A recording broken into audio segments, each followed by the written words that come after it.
we go. I'm going to share my screen with you guys. Oh, awesome. I've got the book all set up here so that you can see the pictures and read along if you want to. Oh, you are good. Awesome. And we play a little bit. Let me get it here. Okay. Oh. So we're going to read the book Enemy Pie by Derek Munson. It should have been a perfect summer.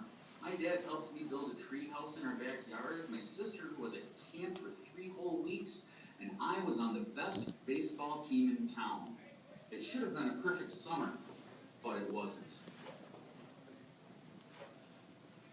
It was all good until Jeremy Ross moved into the neighborhood, right next door to my best friend Stanley. I didn't like Jeremy Ross. He laughed at me when he struck me out in a baseball game. He had a party on his trampoline, and I wasn't even invited. But my best friend Stanley was. Jeremy Ross was the one and only person on my enemy list. I never even had an enemy list until he moved into the neighborhood. But as soon as he came along, I needed one. I hung it up in my treehouse where Jeremy Ross was not allowed to go. Dad understood stuff like enemies. He told me that when he was my age, he had enemies too, but he knew of a way to get rid of them. I asked him to tell me how. Tell you how? I'll show you how, he said. He pulled a really old recipe book off the kitchen shelf. Inside, there was a worn-out scrap of paper with faded writing. Dad held it up and squinted at it. Enemy pie, he said, satisfied. You may be wondering what exactly is in enemy pie. I was wondering too, but Dad said the recipe was so secret he couldn't even tell me. I decided it must be magic. I begged him to tell me something, anything. I will tell you this, he said. Enemy pie is the fastest known way to get rid of enemies. Now, of course, this got my mind working. What kinds of things, disgusting things, would I put into a pie for an enemy?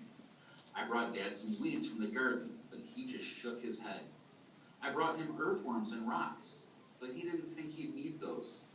I gave him the gum I'd been chewing on all morning. He gave it right back to me. I went out to play, alone. I shot baskets until the ball got stuck on the roof. I threw a burnt boomerang that never came back to me. And all the while, I listened to the sounds of my dad chopping and stirring and blending the ingredients of enemy pie. This could be a great summer after all. Enemy pie was going to be awful. I tried to imagine how horrible it must smell, and worse yet, what it would look like. But when I was in the backyard looking for ladybugs, I smelled something really, really, really good. As far as I could tell, it was coming from our kitchen. I was a bit confused. I went in to Dad to ask Dad what was wrong. Enemy pie shouldn't smell this good, but Dad was smart. If enemy pie smelled bad, your enemy would never eat it, he said. I could tell he'd made enemy pie before. The buzzer rang and Dad put on the oven mitts and pulled the pie out of the oven. It looked like plain old pie. It looked good enough to eat. I was catching on. But still, I wasn't really sure how this enemy pie worked. What exactly did it do to enemies? Maybe it made their hair fall out, or their breath stinky. Maybe it made bullies cry. I asked Dad, but he was no help. He wouldn't tell me a thing. But while the pie cooled, he filled me in on my job. He talked quietly. There's one part of enemy pie that I can't do. In order for it to work, you need to spend a day with your enemy. Even worse, you have to be nice to him. It's not easy, but that's the only way that enemy pie can work. Are you sure you want to go through with this? Of course I was. It sounded horrible. It was scary, but it was worth a try. All I had to do was spend one day with Jeremy Ross. Then he'd be out of my hair for the rest of my life. I rode my bike to his house and knocked on the door. When Jeremy opened the door, he seemed surprised. He stood on the other side of the screen door and looked at me, waiting for me to say something. To work early, and I was, had the book, and I'm like, okay, I could try to read it to you guys like this, but then it's probably kind of hard for you to see, at least on my screen, it was kind of hard to see. And then I have to mess around with, all right, which direction do I have to move it to get it in the right place? So I took it down to our library, and I put it on a scanner, and I scanned all of the pages in, and then I was able to save it as a file and put it on my computer, and then I was able to share it with you guys. Okay. Good, thank you. Somebody else have a question? Go ahead. My question is, how hot is it there? How hot is it here? Today we are supposed to have a bluster, or a heat wave. It's supposed to be 29 degrees today. Yesterday we had a high of 14. Sounds right about the same as us. Today we're at, I think, about 20 degrees. And yesterday it was about 20 also. So probably we have, do you guys have much snow right now? You know, we have had a really weird winter. We hadn't gotten much snow, and then Monday night we got a little bit of a storm that went through, but it came with a lot of wind, so we wound up not having school actually on Tuesday because of all the snow drifts.